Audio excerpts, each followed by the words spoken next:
ជំរាបសួរនិងសូមគោរពដល់ពុកម៉ែបងប្អូនទាំងអស់គ្នាដែលចូលមកកាន់ Channel របស់ Admin ដើម្បីទស្សនាវីដេអូតម្រុយឆ្នោតយួន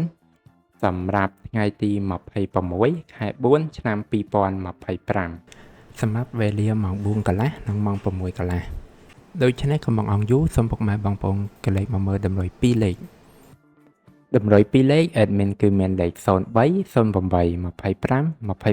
29សម្រាប់ប៉ះ ABCD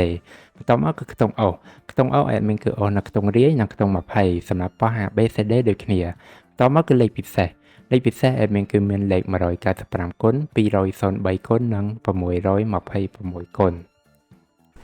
ដែលលេខទាំងអស់នេះសុទ្ធសឹងតែជាលេខដែលមានសង្ឃឹមថានឹងចេញខ្ពស់សម្រាប់ថ្ងៃនេះ